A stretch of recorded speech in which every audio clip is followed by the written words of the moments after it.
Dear students, today I would like to discuss about a subject that is Theory of Machines (TOM). This is a subject of mechanical branch for 5th semester. The syllabus of Theory of Machines includes total 7 chapters. The first chapter is Simple Mechanisms, second chapter is Friction, third chapter is Power Transmission, fourth chapter is Flywheel, next chapter is Governor, after that Balancing, and the last chapter is Vibrations. So let's discuss its first chapter. The first chapter of Theory of Machine is Simple Mechanisms. The first topic of first chapter is machine. What is a machine? A machine is a device which receives energy in some available form and used it to do some particular type of work. For example, lathe, shaper, car, scooter, etc. In simple words, we can say that a machine is a device which converts input energy into some useful work. For example, in lathe, the electrical energy is converted into mechanical work, and in car and scooter the heat energy of fuel is converted into kinetic energy of a vehicle.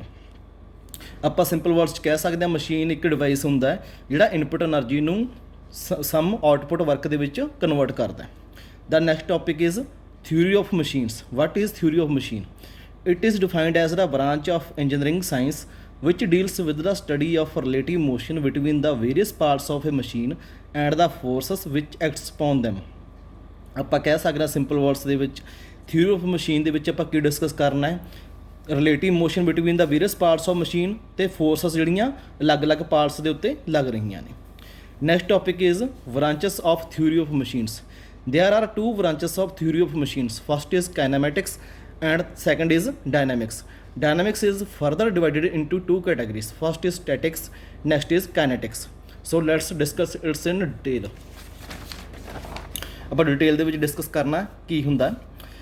First is kinematics. This branch deals with the study of relative motion of various machine elements without taking into considerations the forces producing the motion. ਕਾਈਨੈਮੈਟਿਕਸ ਦੇ ਵਿੱਚ ਆਪਾਂ ਕੀ discuss ਕਰਨਾ, ਕੀ consider ਕਰਨਾ ਹੈ? ਆਪਾਂ relative motion consider ਕਰਨਾ ਹੈ between various machine elements. ਆਪਾਂ ਫੋਰਸਸ ਨਹੀਂ ਕੰਸੀਡਰ ਕਰਨੀਆਂ, ਆਪਾਂ ਫੋਕਸ ਕਰਨਾ ਹੈ relative motion between various elements of machine. ਇਸ ਦੇ ਆਪੋਜ਼ਿਟ ਕੀ ਆ? Dynamics. In dynamics, this branch deals with the study of force impressed upon various parts of a machine along with the relative motion between each other. Dynamics 'ਚ ਕੀ ਆ? ਆਪਾਂ relative motion ਦੇ ਉੱਤੇ consider ਕਰਨਾ ਹੀ ਕਰਨਾ, ਨਾਲ ਦੀ ਨਾਲ ਆਪਾਂ ਫੋਰਸਸ ਵੀ ਕੰਸੀਡਰ ਕਰਨੀਆਂ ਜਿਹੜੀਆਂ ਅਲੱਗ-ਅਲੱਗ ਪਾਰਟਸ ਦੇ ਉੱਤੇ ਲੱਗ ਰਹੀਆਂ ਨੇ ਮਸ਼ੀਨ 'ਤੇ. ਤਾਂ ਬੇਸਿਕਲੀ ਕੀ ਡਿਫਰੈਂਸ ਆ ਕਾਈਨੈਮੈਟਿਕਸ ਤੇ ਡਾਇਨਾਮਿਕਸ 'ਚ? ਕਾਈਨੈਮੈਟਿਕਸ 'ਚ ਆਪਾਂ ਓਨਲੀ ਕੰਸੀਡਰ ਕਰਦੇ ਹਾਂ ਰਿਲੇਟਿਵ ਮੋਸ਼ਨ. ਡਾਇਨਾਮਿਕਸ ਦੇ ਵਿੱਚ ਆਪਾਂ ਕੰਸੀਡਰ ਕਰਦੇ ਹਾਂ ਬੋਥ ਰਿਲੇਟਿਵ ਮੋਸ਼ਨ ਵੀ ਕੰਸੀਡਰ ਕਰਦੇ ਹਾਂ ਅਤੇ ਫੋਰਸਸ ਵੀ ਕੰਸੀਡਰ ਕਰਦੇ ਹਾਂ ਜਿਹੜੀਆਂ ਅਲੱਗ-ਅਲੱਗ ਪਾਰਟਸ ਦੇ ਉੱਤੇ ਲੱਗ ਰਹੀਆਂ ਨੇ. Then dynamics branch is divided into two categories. Dynamics branch ਫਿਰ further divided ਹੋ ਜਾਂਦੀ ਆ, two category 'ਚ ਡਿਵਾਈਡ ਹੋ ਜਾਂਦੀ ਆ. First is statics. Statics ਕੀ ਆ? It is the branch of dynamics which deals with the forces acting on the various machine elements at rest or when machine is at rest. Mass of machine elements is assumed to be zero in this case. Statics 'ਚ ਆਪਾਂ ਕੀ ਕਰਦੇ ਹਾਂ? Statics ਦੇ ਵਿੱਚ ਆਪਾਂ forces consider ਕਰਦੇ ਹਾਂ ਜਦੋਂ ਮਸ਼ੀਨ ਕੀ ਆ? ਰੈਸਟ ਦੇ ਉੱਤੇ ਆ, ਮਸ਼ੀਨ ਵਰਕ ਨਹੀਂ ਕਰ ਰਹੀ. Next is kinetics. It is a branch of dynamics which deals with the inertia forces which occurs due to combined effect of mass and motion of machine elements. Kinetics 'ਚ ਕੀ ਕਰਦੇ ਹਾਂ? ਆਪਾਂ ਇਨਰਸ਼ੀਆ forces consider ਕਰਦੇ ਹਾਂ ਜਿਹੜੀਆਂ ਲੱਗਣਗੀਆਂ ਜਦੋਂ ਮਸ਼ੀਨ ਵਰਕ ਕਰੂਗੀ, ਅਤੇ combined effect of mass and motion ਵੀ ਕੰਸੀਡਰ ਕਰਦੇ ਹਾਂ. ਤਾਂ ਸਟੈਟਿਕਸ ਐਂਡ ਕਾਈਨੈਟਿਕਸ 'ਚ ਬੇਸਿਕ ਡਿਫਰੈਂਸ ਕੀ ਆ? ਸਟੈਟਿਕਸ ਦੇ ਵਿੱਚ ਫੋਰਸਸ ਕੰਸੀਡਰ ਹੋਣਗੀਆਂ ਜਦੋਂ ਮਸ਼ੀਨ ਰੈਸਟ 'ਤੇ ਹੋਊਗੀ, ਕਾਈਨੈਟਿਕਸ 'ਚ ਫੋਰਸਸ ਕੰਸੀਡਰ ਹੋਣਗੀਆਂ ਜਦੋਂ ਮਸ਼ੀਨ ਵਰਕਿੰਗ ਦੇ ਵਿੱਚ ਹੋਊਗੀ. Then next topic is structure. What is structure? It is an assemblage of a number of resistant bodies having no relative motion between them. Structures are meant for carrying loads. For example, railway bridges, machines, frames, building, etc. Structure ਨੂੰ ਆਪਾਂ ਕੀ ਕਹਿ ਸਕਦੇ ਹਾਂ? ਆਪਾਂ structure ਨੂੰ ਕਹਿ ਸਕਦੇ ਹਾਂ ਵਿੱਚ ਨੋ ਰਿਲੇਟਿਵ ਮੋਸ਼ਨ ਹੋਊਗਾ between various parts of structures, ਅਤੇ ਸਿਰਫ ਲੋਡ ਕੈਰੀ ਕਰਨਗੀਆਂ ਜਿਵੇਂ ਰੇਲਵੇ ਬ੍ਰਿਜਸ ਹੁੰਦੀਆਂ ਜਾਂ ਬਿਲਡਿੰਗਸ ਹੁੰਦੀਆਂ ਨੇ. ਇਸ ਵਿੱਚ ਆਪਾਂ ਗੱਲ ਕੀਤੀ ਆ ਰੈਜ਼ਿਸਟੈਂਟ ਬਾਡੀ ਦੀ. ਤਾਂ ਰੈਜ਼ਿਸਟੈਂਟ ਬਾਡੀਜ਼ ਆਪਾਂ ਡੈਫੀਨੇਸ਼ਨ ਡਿਸਕਸ ਕਰਦੇ ਹਾਂ. What is resistant body? It is capable of transmitting the required type of motion under the action of force with negligible deformation. ਜਿਹੜੀ ਰੈਜ਼ਿਸਟੈਂਟ ਬਾਡੀ ਹੁੰਦੀ ਆ ਉਹ ਬਾਡੀ ਹੁੰਦੀ ਆ ਜਿਹੜੀ ਟਰਾਂਸਮਿਟ ਕਰਦੀ ਆ ਰਿਕੁਆਇਰਡ ਟਾਈਪ ਆਫ ਮੋਸ਼ਨ ਅਤੇ ਐਕਸ਼ਨ ਆਫ ਫੋਰਸ ਵਿਦਆਊਟ ਡਿਫੋਰਮੇਸ਼ਨ ਔਰ ਵਿਦ ਨੈਗਲੀਜੀਬਲ ਡਿਫੋਰਮੇਸ਼ਨ, ਜਿਹੜੀ ਪਾਵਰ ਨੂੰ ਵੀ ਟਰਾਂਸਮਿਟ ਕਰਦੀ ਆ ਤੇ ਮੋਸ਼ਨ ਨੂੰ ਵੀ ਟਰਾਂਸਮਿਟ ਕਰਦੀ ਆ under the action of force without any deformation, ਉਹਨੂੰ ਆਪਾਂ ਰੈਜ਼ਿਸਟੈਂਟ ਬੋਡੀ ਕਹਿੰਦੇ ਆ। ਤਾਂ ਸਟਰਕਚਰ ਕੀ ਆ? ਸਟਰਕਚਰ ਰੈਜ਼ਿਸਟੈਂਟ ਬੋਡੀ ਦੀ ਅਸੈਂਬਲੇਜ ਆ ਜਿਹੜੀ ਰਿਲੇਟਿਵ ਮੋਸ਼ਨ ਨਹੀਂ ਹੁੰਦਾ ਪਰ ਲੋਡ ਕੈਰੀ ਕਰਦੀ ਆ। ਐਗਜ਼ਾਮਪਲਸ ਕੀ ਨੇ? ਰੇਲਵੇ ਬ੍ਰਿਜ ਤੇ machine frames, buildings etcetera. Next topic is very important. The topic is difference between a machine and a structure. Machine ਤੇ ਸਟਰਕਚਰ ਦੇ ਵਿੱਚ ਬੇਸਿਕ ਡਿਫਰੈਂਸ ਕੀ ਆ? So let's discuss machine. It transforms the available energy into useful work. ਜਿਹੜੀ machine ਆ ਉਹ available energy ਨੂੰ useful work ਦੇ ਵਿੱਚ ਕਨਵਰਟ ਕਰਦੀ ਆ, ਉਹ ਟਰਾਂਸਫਾਰਮ ਕਰਦੀ ਆ। ਸਟਰਕਚਰ ਕੀ ਆ? It does not transform the available energy into some useful work. ਇਹ ਕੋਈ ਵੀ ਟਰਾਂਸਫਾਰਮੇਸ਼ਨ ਨਹੀਂ ਕਰਦੀ, ਅਵੇਲੇਬਲ એનર્ਜੀ ਨੂੰ ਯੂਜ਼ਫੁਲ ਵਰਕ ਦੇ ਵਿੱਚ ਟਰਾਂਸਫਾਰਮ ਨਹੀਂ ਕਰਦੀ। Next is the parts of a machine move relative to one another. ਜਿਹੜੇ ਪਾਰਟਸ ਨੇ ਮਸ਼ੀਨ ਦੇ ਉਹ ਮੂਵ ਕਰਦੇ ਨੇ relative to one another. The parts of structure do not move relative to one another. ਜਿਹੜਾ structure ਦੇ parts ਨੇ ਉਹ ਮੂਵ ਹੀ ਨਹੀਂ ਕਰਦੇ। ਥਰਡ ਡਿਫਰੈਂਸ ਕੀ ਆ?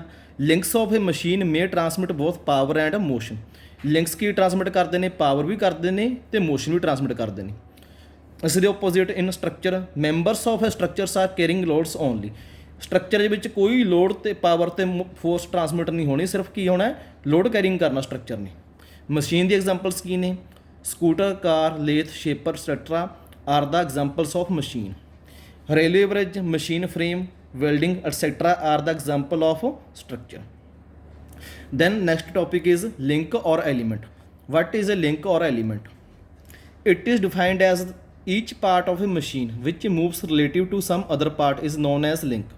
A link must be a resistant body. resistant body ਆਪਾਂ ਪਹਿਲਾਂ ਡਿਸਕਸ ਕੀਤਾ, ਉਹ ਬੋਡੀ ਜਿਹੜੀ ਪਾਵਰ ਤੇ ਮੋਸ਼ਨ ਟਰਾਂਸਮਿਟ ਕਰਦੀ ਹੈ under the action of force without any deformation. ਤਾਂ ਲਿੰਕ ਕੀ ਆ? ਲਿੰਕ ਕੀ ਆ? ਪਾਰਟ ਆਫ ਮਸ਼ੀਨ ਆ ਜਿਹੜਾ ਮੂਵ ਕਰਦਾ relative to some other part. Link ਦੀ ਆਪਾਂ ਅੱਗੇ ਐਗਜ਼ਾਮਪਲ ਡਿਸਕਸ ਕਰਦੇ ਹਾਂ ਡਿਟੇਲ ਦੇ ਵਿੱਚ। ਲਿੰਕ ਦੀ ਐਗਜ਼ਾਮਪਲ ਕਰਦੇ ਹਾਂ। This is a reciprocating steam engine. Diagram show ਹੋ ਰਹੀ ਹੈ ਰੈਸੀਪਰੋਕੇਟਿੰਗ ਸਟੀਮ ਇੰਜਨ ਦੀ। ਇਸ ਵਿੱਚ ਕੀ ਆ? ਪਿਸਟਨ ਆ, ਸਿਲੰਡਰ ਆ, piston rod, small end bearing, connecting rod, big end bearing, flywheel, crank, crank shaft. ਤਾਂ ਇਸ ਵਿੱਚ ਅਲੱਗ-ਅਲੱਗ ਲਿੰਕਸ ਨੇ। ਕਿਹੜੇ ਲਿੰਕ ਨੇ? ਫਸਟ ਲਿੰਕ ਕੀ ਆ? It is fixed link and it includes frame, cylinder et cetera. ਜਿਹੜਾ ਫਸਟ ਲਿੰਕ ਆ ਉਹ ਸਟੇਸ਼ਨਰੀ ਪਾਰਟ ਇਨਕਲੂਡ ਕਰਦਾ। ਕਿਹੜੇ ਹੋ ਗਏ ਸਟੇਸ਼ਨਰੀ ਪਾਰਟ? ਇਹਦੇ ਵਿੱਚ ਇੰਜਨ ਫਰੇਮ ਹੋ ਗਈ ਸਟੇਸ਼ਨਰੀ ਆ ਤੇ ਸਿਲੰਡਰ ਹੋ ਗਿਆ। Link 2 it includes crank, crank shaft and flywheel. ਜਿਵੇਂ ਤੁਸੀਂ ਫਿਗਰ ਵਿੱਚ ਦੇਖ ਰਹੇ ਹੋ, ਕਰੈਂਕ ਇੱਕ, ਕਰੈਂਕ ਸ਼ਾਫਟ ਆ ਤੇ ਫਲਾਈ ਵੀਲ ਆ। ਇਹ ਤਿੰਨੋਂ ਮਿਲ ਕੇ ਕੀ ਬਣਾਉਂਦੇ ਨੇ? ਇੱਕ ਲਿੰਕ ਬਣਾਉਂਦੇ ਨੇ। Link 3 it includes connecting rod with big end small end bearings. ਜਿਹੜੀ ਕਨੈਕਟਿੰਗ ਰੋਡ ਆ ਇਹਦੇ ਦੋ ਵੈਰਿੰਗ ਨੇ, big end bearing and small end bearing. ਇਹ ਮਿਲ ਕੇ ਇੱਕ ਲਿੰਕ ਬਣਾਉਂਦੇ ਨੇ। ਲਾਸਟ ਲਿੰਕ ਕੀ ਹੈ ਇਸ ਫਿਗਰ ਦੇ ਵਿੱਚ? It includes piston, piston road and cross head. ਜਿਵੇਂ ਤੁਸੀਂ ਦੇਖ ਰਹੇ ਹੋ ਫਿਗਰ ਦੇ ਵਿੱਚ, ਪਿਸਟਨ ਆ, ਪਿਸਟਨ ਰੋਡ ਆ ਐਂਡ ਕ੍ਰਾਸ ਹੈਡ ਆ। ਆ ਤਿੰਨਾਂ ਦੀ ਅਸੈਂਬਲੀ ਇੱਕ ਲਿੰਕ ਬਣਾਉਂਦੀ ਆ। ਇਸ ਤਰ੍ਹਾਂ ਲਿੰਕ ਕੀ ਆ? ਪਾਰਟਸ ਆਫ ਮਸ਼ੀਨ ਹੁੰਦੇ ਨੇ ਜਿਹੜੇ ਮੂਵ ਕਰਦੇ ਨੇ ਰਿਲੇਟਿਵ ਟੂ ਵਨ ਅਨਦਰ। ਅੱਗੇ ਨੇ next topic is types of links. Links may be classified into 3 categories. Link ਨੂੰ ਆਪਾਂ 3 ਕੈਟਾਗਰੀ ਵਿੱਚ ਡਿਵਾਈਡ ਕਰ ਸਕਦੇ ਹਾਂ। First is rigid link, second is flexible link, third is fluid link. What is rigid link? A rigid link is one which does not undergo any deformation while transmitting motion. For example, crank, connecting rod and piston rod. Rigid link ਨੂੰ ਆਪਾਂ resistant body ਵੀ ਕਹਿ ਸਕਦੇ ਹਾਂ। ਉਹ rigid link ਉਹ ਹੁੰਦਾ ਜਿਹੜਾ without any ਡਿਫੋਰਮੇਸ਼ਨ transmit ਕਰਦਾ ਮੋਸ਼ਨ ਨੂੰ। ਕਰੈਂਕ, ਕਨੈਕਟਿੰਗ ਰੋਡ ਦੇ ਵਿੱਚ ਕੋਈ ਡਿਫੋਰਮੇਸ਼ਨ ਨਹੀਂ ਹੁੰਦੀ ਜਦੋਂ ਇਹ ਮੋਸ਼ਨ ਨੂੰ ਟਰਾਂਸਮਿਟ ਕਰਦੇ। Next is flexible link. A flexible link is one which is partially deformed in a manner not to affect the motion not to affect the transmission of motion. For example, belts, ropes, chains and wires etc. In simple words we can say that a flexible link is a one which transmit motion with partially deformation. ਜਿਹੜੇ flexible link ਹੁੰਦੇ ਨੇ ਉਹ ਪਾਰਸ਼ਲੀ ਡਿਫੋਰਮੇਸ਼ਨ ਹੋ ਜਾਂਦੀ ਆ ਉਹਦੀ ਜਦੋਂ ਉਹ ਪਾਵਰ ਜਾਂ ਮੋਸ਼ਨ ਟਰਾਂਸਮਿਟ ਕਰਦੇ ਨੇ। ਫੋਰ ਐਗਜ਼ਾਮਪਲ ਜਿਵੇਂ ਬੈਲਟਸ ਦੇ ਵਿੱਚ, ਬੈਲਟਸ 'ਚ ਕੀ ਹੋ ਜਾਂਦੀ ਆ? ਅਲੋਂਗੇਸ਼ਨ ਹੋ ਜਾਂਦੀ ਆ, ਰੋਪਸ 'ਚ ਹੋ ਜਾਂਦੀ ਆ, ਵਾਇਰਸ 'ਚ ਵੀ ਹੋ ਜਾਂਦੀ ਆ ਜਦੋਂ ਉਹ ਮੋਸ਼ਨ ਨੂੰ ਟਰਾਂਸਮਿਟ ਕਰਦੇ ਨੇ। Last is fluid link. A fluid link is one which formed by having a fluid in a container and the motion is transmitted through the fluid by pressure as in case of hydraulic presses, jacks and brakes. Fluid link ਉਹ ਹੁੰਦਾ ਹੈ ਜਿਹਦੇ ਵਿੱਚ motion ਕਾਰਨ ਨਾਲ transmit ਕੀਤਾ ਜਾਂਦਾ ਹੈ ਫਲੂਇਡ ਨਾਲ with the help of pressure. For example ਜਿਵੇਂ ਹਾਈਡ੍ਰੋਲਿਕ ਪ੍ਰੈਸਸ ਨੇ ਉਹਦੇ ਵਿੱਚ ਜਿਹੜਾ ਮੋਸ਼ਨ ਆ ਟਰਾਂਸਮਿਟ ਕੀਤਾ ਜਾਂਦਾ under the action of high pressure fluid. So 3 link ਨੇ, ਤਿੰਨਾਂ ਵਿੱਚ ਬੇਸਿਕ ਡਿਫਰੈਂਸ ਕੀ ਆ? ਰਿਜਿਡ ਲਿੰਕ ਦੇ ਵਿੱਚ ਕੋਈ ਡਿਫੋਰਮੇਸ਼ਨ ਨਹੀਂ ਹੁੰਦੀ ਤੇ ਇਹ ਮੋਸ਼ਨ ਨੂੰ ਟਰਾਂਸਮਿਟ ਕਰਦਾ ਹੈ। ਫਲੈਕਸੀਬਲ ਲਿੰਕ ਦੇ ਵਿੱਚ ਪਾਰਸ਼ਲੀ ਡਿਫੋਰਮੇਸ਼ਨ ਹੋ ਜਾਂਦੀ ਆ ਤੇ ਲੋਡ ਤੇ ਮੋਸ਼ਨ ਨੂੰ ਟਰਾਂਸਮਿਟ ਕਰਦਾ। ਫਲੂਇਡ ਲਿੰਕ ਅਲੱਗ ਕੈਟਾਗਰੀ ਆ ਜਿਸ ਵਿੱਚ ਜਿਹੜਾ ਮੋਸ਼ਨ ਆ ਟਰਾਂਸਮਿਟ ਕੀਤਾ ਜਾਂਦਾ, ਪਾਵਰ ਟਰਾਂਸਮਿਟ ਕੀਤੀ ਜਾਂਦੀ ਆ and with the fluid under the action of pressure.